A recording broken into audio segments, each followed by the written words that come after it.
ये तो मार्च का महीना है। बहुत सारे लोगों को अब टैक्स बचाने की यादें आखिरी समय में आ रही होती होंगी। जो लोगों ने टैक्स नहीं बचाया सही से, टैक्स गुरु सुन करके या देख करके, तो इस बार तो अच्छा खासा टैक्स आपका कटने वाला है। अब अंतिम समय भी आप लोग कई सारे तरीके ढूंढ रहे होंगे कि टैक्स कैसे बचाया जाए। कई सारी उलझनें आपको रहेंगी, तो इन सारे तौर तरीकों को आप तक रखेंगे, ऐसी तमाम उलझनों को दूर करेंगे। और इसी को लेकर के हम आए हैं आपका पसंदीदा शो टैक्स गुरु, जहां हम नियमों के दायरे में रहकर टैक्स बचाने के एक से बढ़कर एक तरीके आपको बताते हैं। नमस्कार, मैं लक्ष्मण राव और हमारे साथ हैं जाने माने टैक्स एक्सपर्ट शरद कोहली सर।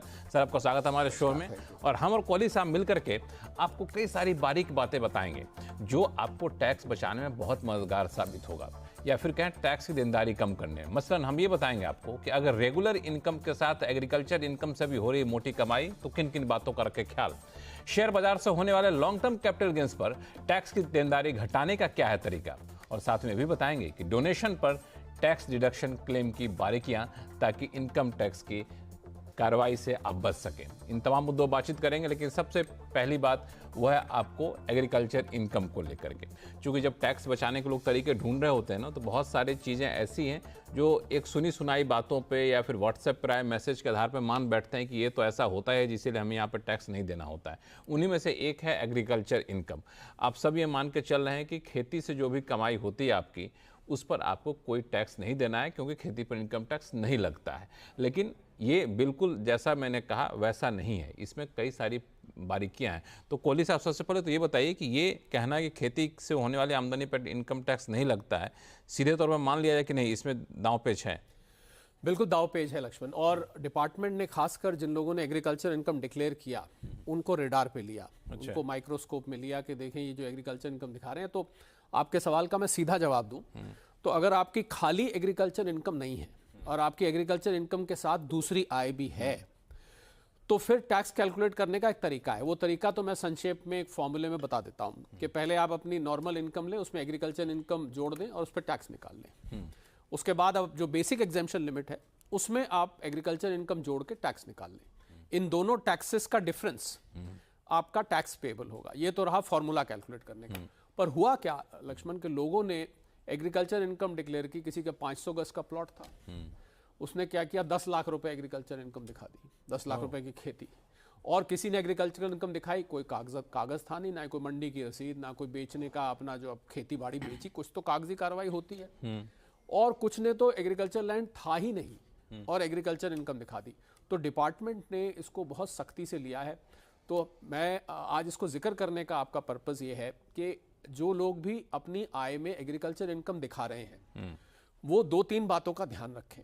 पहली बात तो ये जो मैंने फॉर्मूला बताया, रेट पर्पसेस के लिए एग्रीकल्चर इनकम इंक्लूड की जाती है। सीधा टैक्स तो नहीं लगता है, पर रेट के पर्पस के लिए लगता है, जिस फॉर्मूले के अनुसार मैंने बताया। दूसरा, अगर आपके पास जमीन है खेती की, तो उसमें यह ध्यान रखिए कि जो भी आप प्रोड्यूस बेच रहे हैं वो जेन्युइन होना चाहिए और उसकी आपके पास कागजी कार्रवाई पूरी होनी चाहिए। कि आपने ये प्रोड्यूस को बेचा है, मंडी में बेचा तो मंडी की रसीद होनी चाहिए, या फिर किसी को दिया तो उसकी रसीद होनी चाहिए। उससे आपका प्रूफ मांगा जा सकता है। क्योंकि ये मत भूलिए, मैं इसको थोड़ा हल्के अंदाज में आपकी इजाजत से कहना चाहूंगा कि जो लोग एग्रीकल्चर इनकम दिखाते हैं, तो एक आपने सुना होगा आम भाषा में लक्ष्मण प्रयोग किया जाता है कि पैसे को वाइट करना होता है।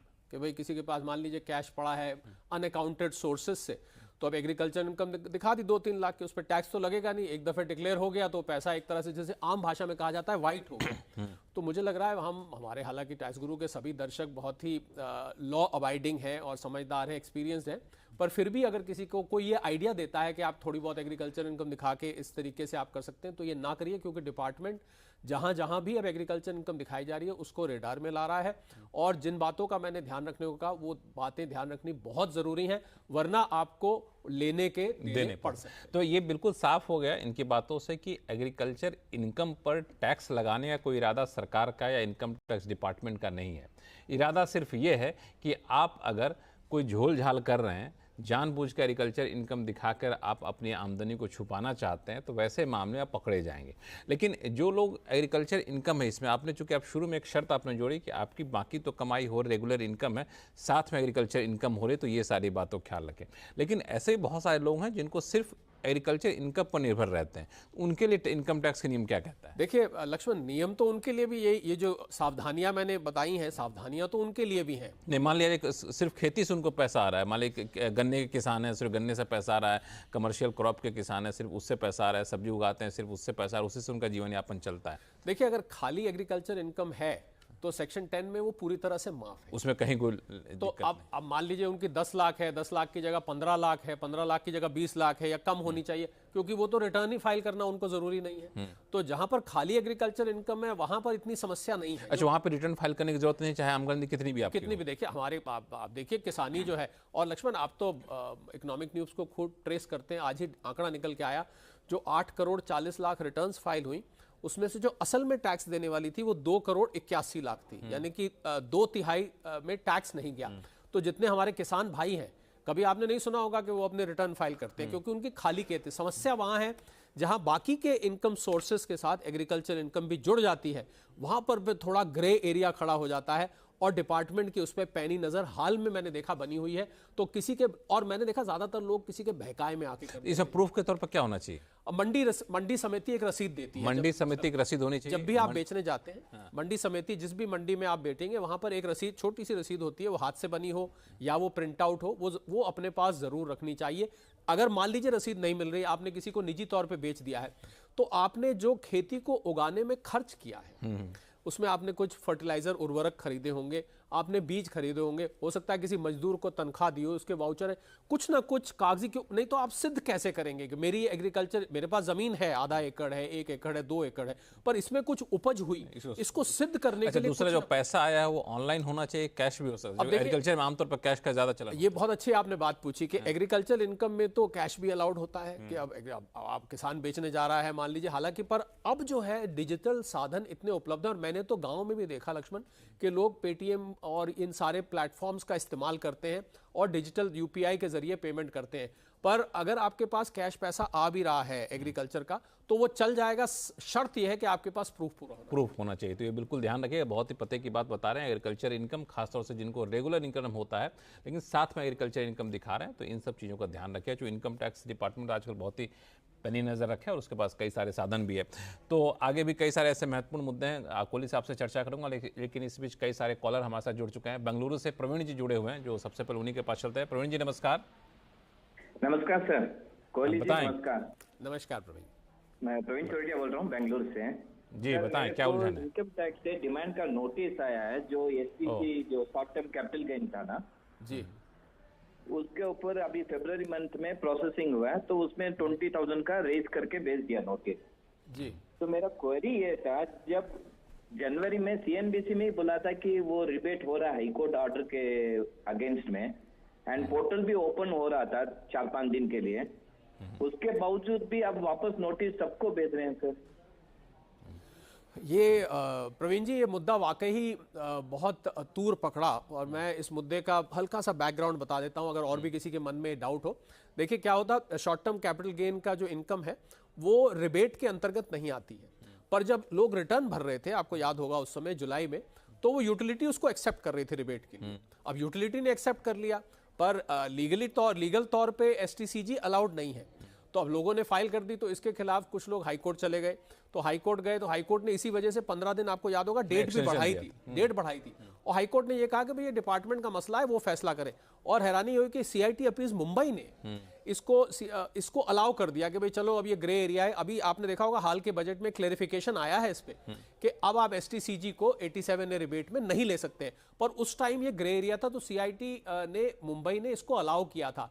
तो अगर नोटिस आ रहे हैं तो मेरी आपसे प्रवीण जी सलाह ये है कि आप एक रिप्लाई प्रिपेयर करें, रिप्लाई प्रिपेयर करके बोले कि बहुत सारे लोगों को अलाउ हुआ है, सीआईटी मुंबई ने अलाउ किया है, आप गूगल करके भी देखेंगे, आपको दिखेगा कि उनको अलाउ किया गया है, तो उसके तहत आप एक कोशिश कर सकते हैं। बाकी मैं ये जरूर कहना चाहूंगा लक्ष्मण प्रवीण जी से कि अगर ना भी हो तो निराश नहीं हो, क्योंकि अंतिम फैसला हाईकोर्ट ने भी आयकर विभाग पर ही छोड़ा था। तो बिल्कुल ये कंफ्यूजन बिल्कुल दूर कर दिया इन्होंने।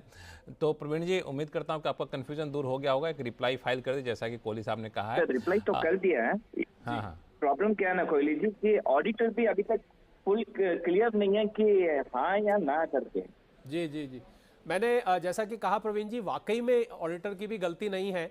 जो आपके सीए साहब हैं उनकी भी गलती नहीं है, वाकई में इसमें ग्रे एरिया, जो मैंने आपको ये पूरी पीछे की कहानी सुनाई इसीलिए सुनाई कि आपको पता लगे कि कहां पर ये ग्रे एरिया है। पर मुझे अभी भी उम्मीद है कि आप थोड़ी सी एक बार और कोशिश करेंगे, या आप सीआईटी मुंबई के उस फैसले को, उस डिसीजन को हवाला देंगे, तो ये अभी भी मुझे लग रहा है कि माफ हो सकता है। आप कोशिश एक दफे जरूर करके देखिए हमारे कहने से। हालांकि ये सिर्फ आपकी व्यक्तिगत दिक्कत नहीं है, एक पॉलिसी की दिक्कत थी जो ग्रे एरिया था। तो इसको हम लोग भी अपने स्तर पर उठाएंगे और कोशिश करें कि इस पर सरकार एक बिल्कुल सफाई जारी करे, ताकि आप जैसे कई सारे टैक्स पेयर्स हैं उनको एक कन्फ्यूजन ना रहे। फिलहाल जो तरीका कोहली साहब ने बताया उसको आप अपनाइए।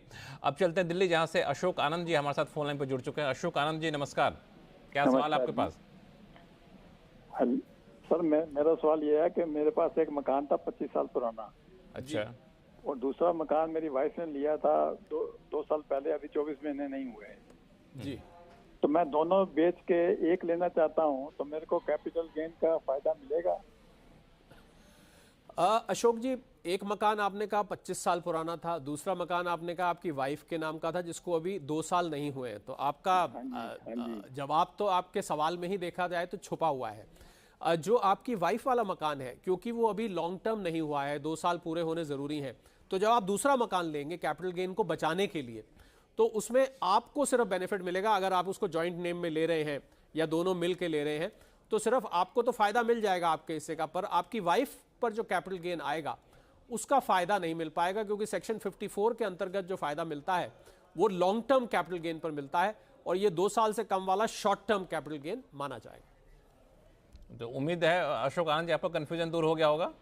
नहीं, कंफ्यूजन तो दूर हो गया। मेरा एक नेक्स्ट क्वेश्चन है, अगर सपोज मैं 2 साल तक वेट करूं, तो वो मैं पैसे को कैपिटल गेन स्कीम में डिपॉजिट में बैंक में जमा करा सकता हूं? जी हाँ, बिल्कुल अशोक जी, अगर आप 2 साल तक वेट करें, मैं आपको सलाह देता, पर क्योंकि आपको पता था तो मुझे आपने खुद ही बता दिया था। बिल्कुल आप 2 साल अगर वेट करें, वाइफ वाले मकान को नहीं बेचते हैं और 2 साल बाद बेचते हैं, तो आपको बिल्कुल फायदा मिलेगा। और बीच में अगर रिटर्न फाइलिंग की डेट आ जाती है, तो आपको पता होगा सी गैस, जिसको कैपिटल गेन अकाउंट स्कीम हम कहते हैं, अगर रिटर्न फाइलिंग की डेट तक आप नहीं निवेश कर पाते हैं सेक्शन 54 के अंतर्गत, तो आप इसको उसमें जमा करिए, फिर आपको 2 साल मिलते हैं, उस पैसे को उस बैंक अकाउंट से निकाल के आपको दूसरे मकान के लिए लगाने पड़ेंगे। चलिए, तो ये बहुत ही सटीक जवाब और कोई कंफ्यूजन होना नहीं चाहिए। कपिल शर्मा जी हमारे साथ जुड़ चुके हैं बेंगलुरु से, इनका भी सवाल ले लेते हैं। कपिल शर्मा जी बताएं।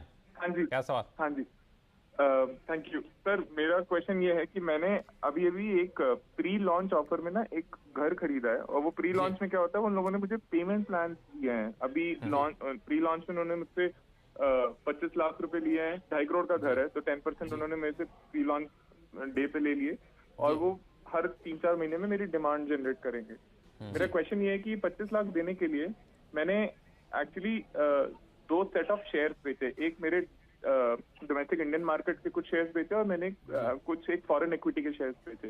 10 लाख के करीबन फॉरेन इक्विटीज और 15 लाख के करीबन डोमेस्टिक इक्विटी।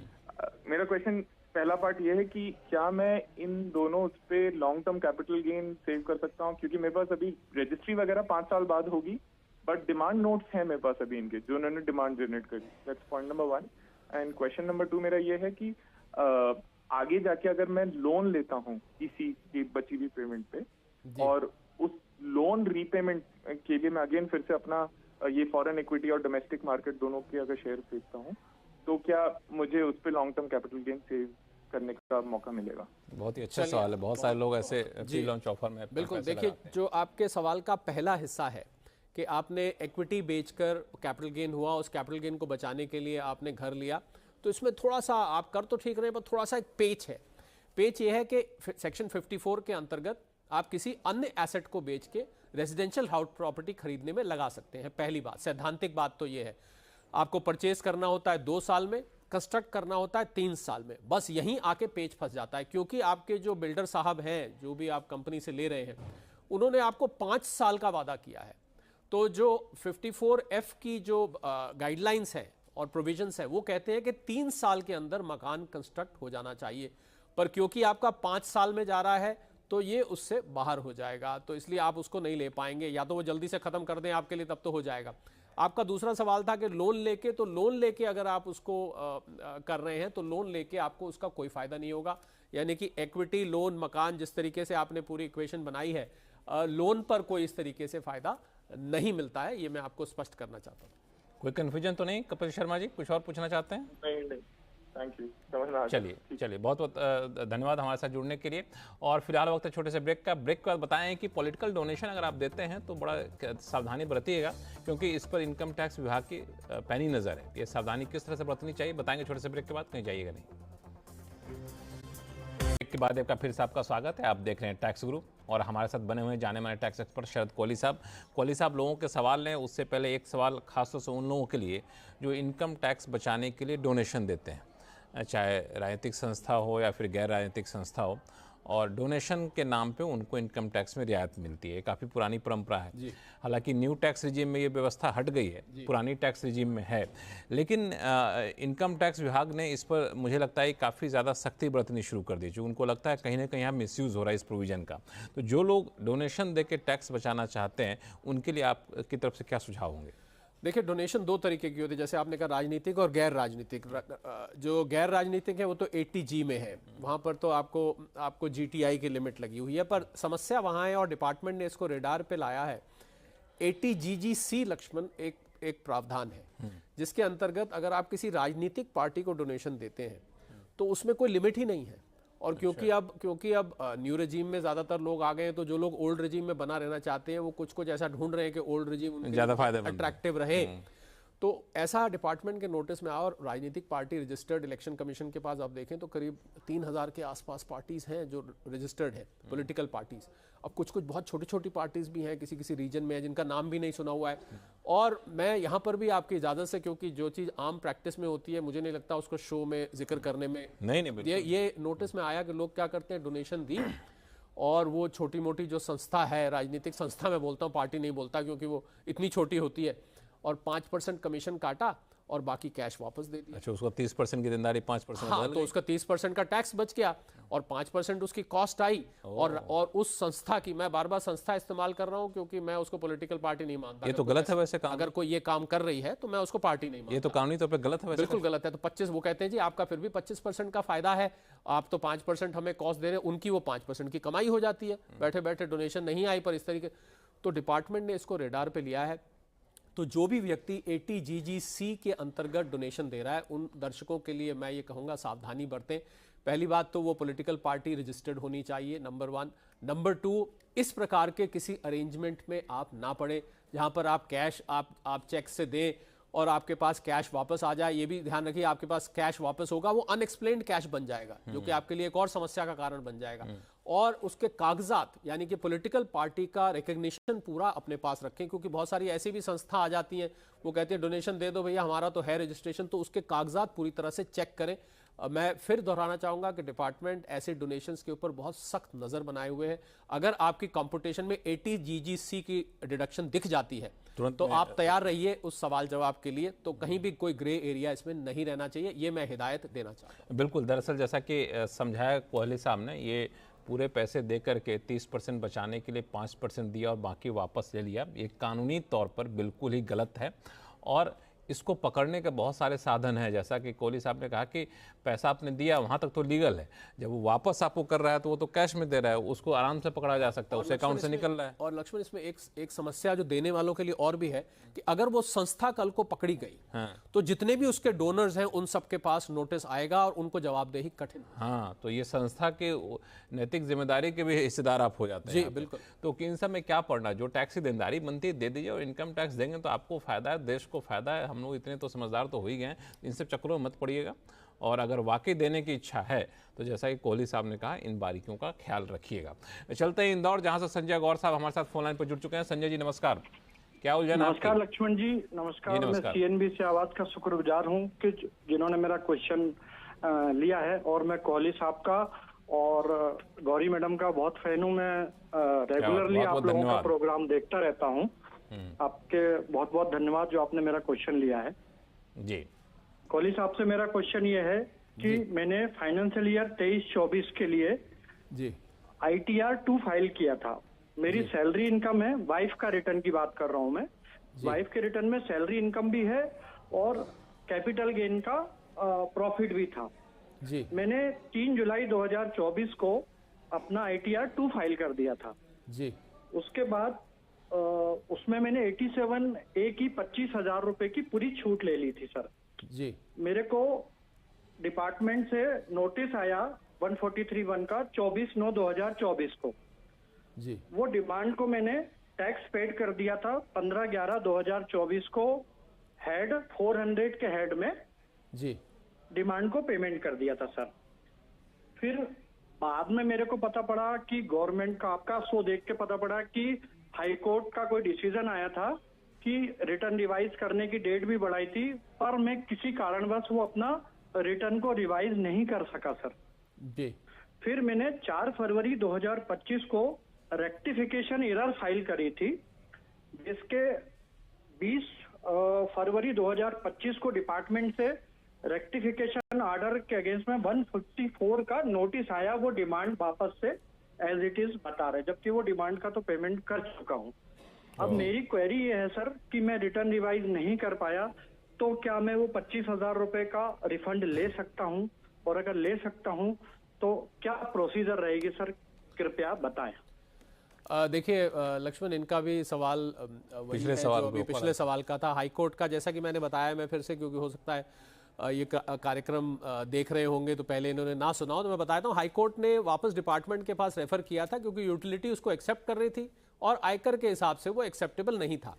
पर जैसा मैंने कहा था अभी कि CIT मुंबई ने उसको एक्सेप्ट किया था, पर क्योंकि आप डिमांड जमा कर चुके हैं, उसी डिमांड का आपके पास दोबारा, पहले तो आपका जो 87A का अमाउंट है उस पर मुझे थोड़ा सा डाउट है, आपने 25,000 किस हिसाब से क्लेम किया, क्योंकि पिछले साल में ये 25,000 ये नहीं था। खैर, आप क्योंकि जमा कर चुके हैं और दोबारा आया, तो मैं आपको सलाह दूंगा कि आप जो CIT एडमिनिस्ट्रेशन है आपके जोन के, आप उनको एक पत्र लिखिए, उनको कहिए कि ये डिमांड मैं जमा कर चुका हूं और डिमांड जमा करने के बावजूद मुझे दोबारा से ये आ रही है, तो मुझे उम्मीद है कि उसका समाधान वहां पर निकल आएगा। सेक्शन 54 में 154 में आपका रेक्टिफिकेशन में इसका समाधान नहीं निकला, आप इसको CIT को लिखिए अपने जिस भी आप जगह रहते हैं, और इसका समाधान, मुझे पूरी उम्मीद है, आपसे एक ही टैक्स 2 बार नहीं लिया जा सकता, इसमें कोई दो राय नहीं। और कोई दिक्कत हो तो टैक्स गुरु को फिर लिखिएगा, हम लोग इसको फिर से इसका एक समाधान निकालेंगे। इस बीच शो का समय खत्म हो रहा है, लेकिन चूंकि पीयूष जी हमारे साथ फोन लाइन पर जुड़ चुके हैं, उनका भी सवाल फटाफट लेते हैं। पीयूष जी नमस्कार, बताएं क्या सवाल आपके पास? जी नमस्कार। नमस्कार कॉलेज जी, नमस्कार। Thank you very much for inviting मी।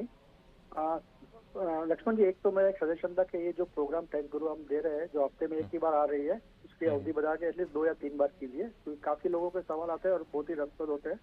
अच्छा, ठीक है, आपके सुझाव को मैंने रख लिया है, इस पर विचार किया जाए। सर, मेरा एक क्वेश्चन है कि मेरे पास IPO के दरमियान मैंने 94 और 96, 97 तक काफी शेयर IPO में परचेस किए थे, जो फिजिकल में पड़े थे जी। उसमें से कुछ शेयर जो लिस्टेड थे उसको डिमेट करवा दिए थे, और जो नहीं है वो फिजिकल में पड़े हुए हैं जी। तो अभी आज के तारीख में अगर उसको लॉन्ग टर्म लॉस मुझे बुक करना है, जो डीलिस्टेड हो चुके हैं शेयर, जी, तो कैसे कर सकते हैं? फिजिकल शेयर है, डीमेट में नहीं है। देखिए पीयूष जी, मैं क्योंकि समय कम है आपको जल्दी से बता देता हूं, क्योंकि लॉस जब बुक होता है, जब लॉस इनकर किया जाता है, तो मेरी सलाह यह है कि आप किसी परिवार के जन को, किसी अपने दोस्त को, उसको सेल कर दीजिए। सेल करके, क्योंकि उसकी वैल्यू तो कुछ होगी नहीं, जब आप सेल करेंगे तो आपका लॉस बुक हो जाएगा, तो तब आप इसको long term capital loss book करेंगे। हमें खेद है इस बात का कि आपके पैसे का नुकसान हुआ है, पर यही एक तरीका है कि आप लॉस को बुक करके आप अपनी करंट ईयर की इनकम में उसको लॉस दिखा दीजिए। उस लॉस को आप सेट ऑफ कर सकते हैं, आप कैरी फॉरवर्ड भी कर सकते हैं। इस बात का तो आपको पीयूष जी मैं उम्मीद करता हूं कि पहले से ही पता हो। अगर फिर भी दिक्कत हो तो बताइएगा, टैक्स गुरु में अगले एपिसोड में आपके सवाल को फिर से और बताएं, सुलझाएंगे, अगर अभी ये उलझन अभी बनी रहेगी तब। लेकिन फिलहाल जैसा कि कोहली साहब ने बताया, इस तरीके को अपनाइए। और टैक्स गुरु में फिलहाल इतना ही। कोहली साहब आपका बहुत बहुत धन्यवाद। और दर्शकों से यही कहूँगा कि आपके पास कोई भी सवाल हो तो आप हमें लिख भेजिए tax@moneycontrol.com पर। और आप देखते रहिए CNBC आवाज़। नमस्कार।